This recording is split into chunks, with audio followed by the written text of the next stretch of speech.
रमज़ान सबके लिए ख़ास होने वाला है, जब हम सब्ज़ियों को नए अंदाज से ना हम उबालेंगे ना सुखाएंगे और इनको किस तरीके से हम सेव करेंगे और सब्ज़ियों को सेव करने का बहुत ही अच्छा और यूज़फुल मेथड आपके साथ शेयर करूंगी। बिस्मिल्लाहिर्रहमानिर्रहीम। अस्सलाम वालेकुम। इब्तिसाम क्रिएटिव पावर में आपको खुशामदीद है। Welcome to my channel. हमेशा खुश रहें, आबाद रहें। वेजिटेबल स्टोरेज के साथ साथ ये मैश घर के हयाक में भी हमारे बड़े काम आने वाली है। और वो किस तरह काम आएगी, तो सबसे पहले हम इसके जो ऊपर लेबल लगा हुआ है उसको हटाने के लिए दरमियान से खींचेंगे और इसको उतार कर अलग कर लेंगे। और इसका जो ऊपर वाला पार्ट है जहाँ से तारें निकलती हैं, जिससे हमारी मैश बिल्कुल बर्बाद हो जाती है, उसको फ्लेम के आगे जब हम करेंगे तो ये होगा कि इसकी तारें जल जाएंगी और ये बिल्कुल प्लेन हो जाएगी। इस तरह देखें, खींचने से भी ये तारें बाहर नहीं आ रही। इस तरीके से ये बगैर सिलाई के हमारे काम में आ जाएगी और तारें भी नहीं निकलेंगी। जितनी भी घर की गंदी धोने वाली सॉक्स हैं आप इस मैश में डाल दें और मैश को ऊपर से नॉट लगाकर टाइटली बंद कर दें।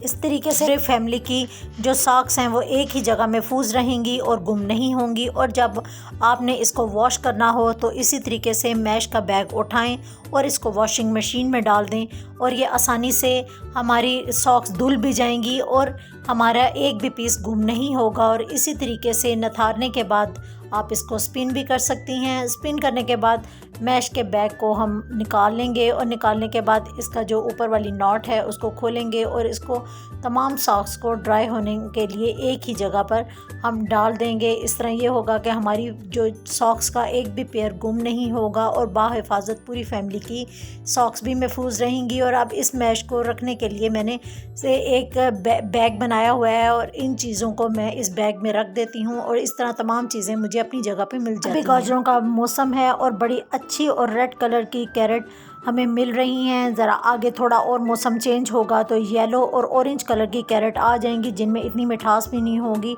तो हम इससे फ़ायदा उठाते हैं। और आगे रमज़ान के जो वेजिटेबल रोल वगैरह हमने बनाने हैं उनके लिए हम कैरेट और वेजिटेबल को सेव कर लेते हैं। कैरेट, बंद गोभी और इस तरह रोल के जितने भी सब्ज़ियां वगैरह डाली जाती हैं, सेम उसी तरीके से मैंने तमाम वेजिटेबल को क्रश कर लिया है और इनको एयर टाइट पैकेट्स में बंद कर आप पैकेट बना लें। जब एक पैकेट निकालें और इस तरह आप रोल बनाकर किचन के साथ साथ हमारी ईद की तैयारी भी साथ साथ चल रही है। और इस तरीके से जो लेसेस कपड़ों पर लगाई जाती हैं अक्सर ये वाइट ही आती हैं, तो इसको डाई करने के लिए कितने ज़्यादा डायर को हमें पैसे देकर डाई करवाना पड़ता है। तो जब मैं बाज़ार गई थी तो इस तरह के कॉमन यूज़ वाले थोड़े थोड़े कलर्स मैं ले आई थी।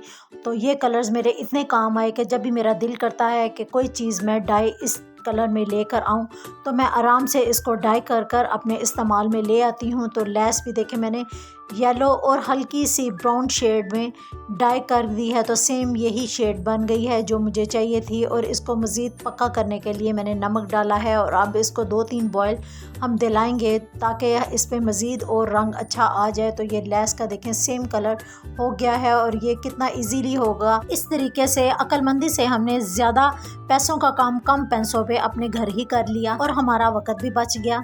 लास्ट टाइम हमने टमाटर को प्यूरी और क्यूब की सूरत में सेव किया था, लेकिन मज़ीद और टमाटर सस्ते होने की वजह से कहा कि फ़ायदा उठा लेते हैं और केचप बनाते हैं। केचप बनाने के बाद इस तरीके से जब जोश आने शुरू हो जाएं, केचप मुकम्मल तैयार हो जाए, तो बॉटल को मैंने डबल स्टरलाइज़ किया है। तो डबल हम कैसे स्टरलाइज़ करेंगे, एक दफ़ा बॉटल को ऑलरेडी आपने धो के ड्राई किया हुआ था, जबकि डबल स्टरलाइज़ करने से फ़ायदा ये होगा कि केचप कभी भी ख़राब नहीं होगी। तो डबल स्टरलाइज आप कैसे करेंगे, बॉटल में तकरीबन 1 कप के बराबर गरम केचप डालकर बॉटल में अच्छी तरीके से पोर करने के बाद इसको हिलाएंगे और पूरी बॉटल तक केचप को फैला के आप केचप को दोबारा अपनी देचकी में उंडेल देंगे। इस तरह ये होगा कि पूरी केचप आपकी बॉटल में लग जाएगी। गरम केचप लगने की वजह से जो थोड़ी बहुत अगर कसर स्टरलाइजेशन की रह गई है वो भी पूरी हो जाएगी, क्योंकि जो ग्लास की बॉटल्स होती हैं उनको तो हम हीट देकर स्टरलाइज कर देते हैं। जो प्लास्टिक की बॉटल्स होती हैं उनके लिए बड़ा अच्छा तरीका है कि आप इस तरीके से गरम चीज़ को ही इसके अंदर डालकर स्टरलाइज़ कर लें। जब हम केचप को दोबारा देचकी में उंडेलेंगे तो केचप को हम दोबारा से 2-3 जोश दिलाकर पकाएंगे और पकाने के बाद केचप को ठंडा कर लेंगे। उसके बाद दोबारा से हम अपनी बॉटल्स में पोर कर देंगे। तो इस तरीके से हमारी तमाम केचप पूरा साल भी बॉटल्स के अंदर पड़ी रहे तो कभी भी ख़राब नहीं होगी। आप पूरा सीज़न इससे फ़ायदा उठा सकते हैं। मेरी अक्सर बहनें लेमन सेव करती हैं, लेकिन क्या उनकी सबसे बड़ी गलती होती है कि लेमन जब सेव करती हैं तो इसी तरीके से ही हम इसको एयर टाइट लिफाफों में बंद कर कर डीप फ्रीज़र में रख देते हैं। जब हमें यूज़ करना हो तो लेमन के 1-2 पीस हम बाहर निकालते हैं या गर्म पानी में डालकर अपनी ज़रूरत के मुताबिक स्क्वीज़ कर लेते हैं, लेकिन इसके छिलके की कड़वाहट जो होती है वो रस के अंदर आ जाती है, जिससे ये काफ़ी गंदा और कड़वा मालूम होता है। तो इसका बेहतरीन तरीका ये है कि या तो आप इसके क्यूब बनाकर इसको सेव करें या इसका आप रस निकाल लें और रस को बॉटल में डाल दें। अब बॉटल को हम क्या करेंगे, सेव किस तरह करेंगे, तो इसके लिए 1 चम्मच मैंने ज़ैतून का तेल लिया है और थोड़ा सा इसके ऊपर डाल दिया है। इससे ये होगा कि ये रस के ऊपर ही ज़ैतून का तेल ठहरा रहेगा, इसके अंदर मिक्स नहीं होगा और इसके ऊपर फंगस भी नहीं लगेगी और ना ही कभी आपका लेमन का रस कभी ख़राब होगा। एक और अच्छा तरीका है कि लेमन को आप चाश में बनाकर आप शरबत बना लें और इसको बॉटल्स में सेव कर लें ताकि रमज़ान की अफ्तारी के लिए आपका ज़बरदस्त सा ड्रिंक तैयार हो जाए। गाजरों को सेव करने का एक और भी बड़ा अच्छा तरीका है कि आप इसको स्टीम दे लें प्रेशर कुकर में। बिल्कुल थोड़े से पानी के साथ मैंने 1 कप पानी इसके अंदर डाला है। सेंटर में एक मैंने बाउल रखा है और बाउल में मैंने चावल ऑलरेडी जो भिगोए हुए थे वो धो कर मैंने डाल दिए हैं और इसको भी मैंने सेंटर में रख दिया है। अब जितनी भी मेरे पास कैरेट पड़ी हुई थी उसको मैंने चारों तरफ से इस तरीके से डाल दिया है और डालने के बाद मैं इसके प्रेशर कुकर को बंद कर लूँगी और अपनी गाजरों को स्टीम दे दूँगी। इसके साथ ये होगा कि जो चावल मैंने सेंटर में रखे हुए थे वो भी अच्छे तरीके से बॉयल हो जाएंगे और बिल्कुल सॉफ्ट तरीके से बॉयल होंगे। अब मैं दोबारा से इनको निकालूँगी और निकालने के बाद जितनी भी मेरी गाजरें और चावल हैं इन दोनों को मैं इकट्ठा करके अच्छे तरीके से इनको मैश कर लूँगी। पहले मैं चावलों को बाहर निकाल दूँगी और पहले गाजरों को मैश करूँगी। कैरेट मेरी बहुत ज़्यादा सॉफ्ट हैं, इस तरह 1-2 दफ़ा ही मैश करने से बड़े अच्छे तरीके से ये मैश हो जाएंगी। और इसके बाद मैं इनके अंदर जो बॉयल्ड चावल हैं वो भी डाल दूँगी और दोबारा से इनको मैश करके बिल्कुल यकजा कर लूँगी। ठंडा होने पर यह अमेज़ा पैकेट में बंद होने के लिए बिल्कुल तैयार है।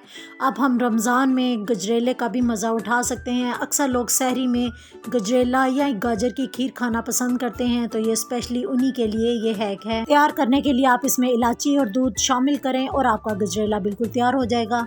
एक बाउल में मैंने 1 केजी जो है वो बेसन डाल दिया है। मैं आपको 1 केजी का ही अंदाज़ा बता रही हूँ।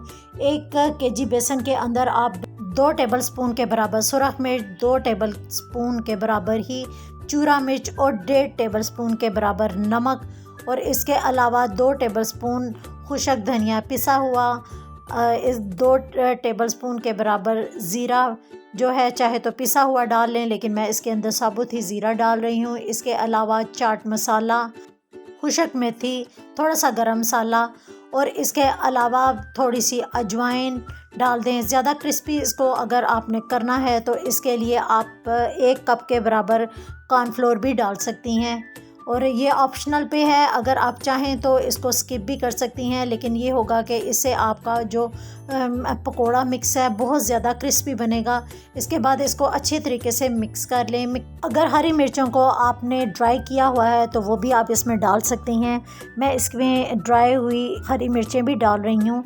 इसके बाद थोड़ी सी अजवाइन भी इसके अंदर डाल रही हूँ ताकि इसके बादीपन थोड़ा सा ख़त्म हो जाए। अब आपका कभी ना ख़राब होने वाला ड्राई मिक्सचर बिल्कुल तैयार हो चुका है। ये इसको आप अपने जार में महफूज कर लें और पूरा रमज़ान इससे फ़ायदा उठाएं। पकोड़े तो हर दस्तरखान की रौनक होते हैं और आप इस रौनक को बहाल रखें, अपने इबादत की तरफ तवज्जो दें और जी जान लगाकर इन बरक़ात को समेटें। अपना वक़्त भी बचाएं और अपनी फैमिली का ख्याल भी रखें। दुआ में ज़रूर याद रखिएगा। अल्लाह हाफ़िज़।